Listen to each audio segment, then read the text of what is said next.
Hi friends, welcome back to my channel Sushma ধারা কিচেনে তোমাদের সবাইকে স্বাগত। তো বন্ধুরা, আজকে আমি আরেকটা রেসিপি নিয়ে চলে এলাম। সেটা হচ্ছে, এখন তো জানো সবাই ইলিশ মাছের সিজন, তো ইলিশ মাছটাই আমি আলু আর বেগুন দিয়ে পাতলা করে ঝোল বানাবো, সেটা তোমাদের সঙ্গে শেয়ার করব। তো চলো ভিডিওটা দেখতে থাকো পুরোটা। আর এখানে আমি কড়া বসিয়ে নিয়েছি, তার মধ্যে কিন্তু আমি সর্ষের তেল দিয়ে দিয়েছি। সর্ষের তেলটা একটু গরম হবে, তারপর আমি আলাদা করে মাছটা কিন্তু ধুয়ে লবণ মাখিয়ে রেখে দিয়েছি আধ ঘন্টা মতো। এবার তেলটা গরম হয়ে গেলে আমি মাছগুলো এক এক করে ভেজে নেব। তো মাছগুলো আমি তেলের মধ্যে দিয়ে দিচ্ছি।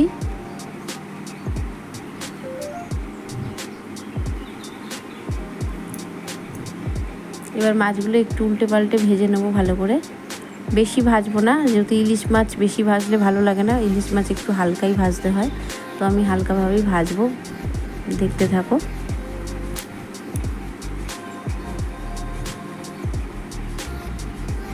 মাছ ভাজতে ভাজতে আরেকটা কথা বলে দিই, যারা এখনও আমার চ্যানেলটাকে সাবস্ক্রাইব করোনি তারা প্লিজ আমার চ্যানেলটাকে সাবস্ক্রাইব করে আমার পাশে থাকো, আর নিচে বেল বাটনটা ক্লিক করে দাও, তাতে নিত্য নতুন রান্নার রেসিপি সবার আগে তোমাদের কাছে পৌঁছে যাবে। তো এখানে যে তেলটা আছে তার মধ্যে 5-6টা কাঁচা লঙ্কা আমি চিড়ে দিয়ে দিয়েছি, আর এখানে বেগুনটাকে একটু ভেজে নেবো হালকা করে প্রথমে, তারপরে আমি আলুগুলোও ভেজে নেবো একসাথে।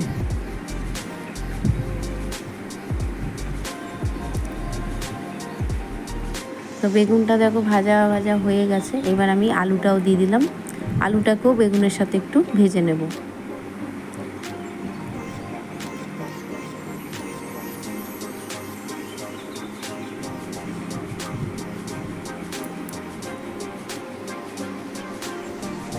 একটু ভালো করে নাড়িয়ে চাড়িয়ে নিচ্ছি, অনেকটাই ভাজা হয়ে গেছে।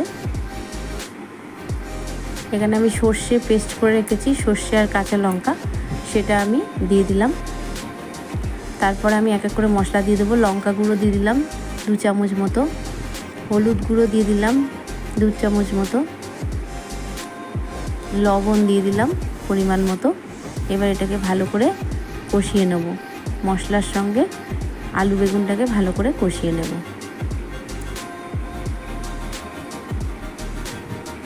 মশলাটা ভালো করে ভাজা হয়ে গেছে, খুব বেশিও ভাজিনি, জল জল আছে দেখতেই পাচ্ছ। এবার আমি পরিমাণ মতো এখানে জল দিয়ে দিলাম। এবার একটু একটু ফুটে উঠলে আমি মাছগুলো দিয়ে দেবো। খুব সোজা একটা রান্না, আলু বেগুন দিয়ে, বা এর মধ্যে গুঁড়ি কচু দিতে পারো, তাহলে টেস্টটা আরও ভালো হয়। তো আমি দিই গুঁড়ি কচু থাকলে গুঁড়ি কচু দিয়ে দিই। আর এর মধ্যে আমি মাছ ভাজাগুলো দিয়ে দিলাম। এবার এটাকে একটু চাপা দিয়ে হতে দেবো। আলুটা গলে গেলে একটু ঝোলটা শুকিয়ে গেলেই কিন্তু আমার রান্না হয়ে যাবে। তো দেখো মাছের ঝোল কিন্তু রেডি, আলুও গলে গেছে, দেখো আলু গলে গেছে। তো এইভাবে গরম ভাতের সাথে ইলিশ মাছের পাতলা ঝোল আলু বেগুন দিয়ে যারা খেতে চাও তারা কমেন্ট করো, যারা ভালোবাসো তারাও কমেন্ট করো, আর রান্নাটা কেমন হয়েছে জানিও।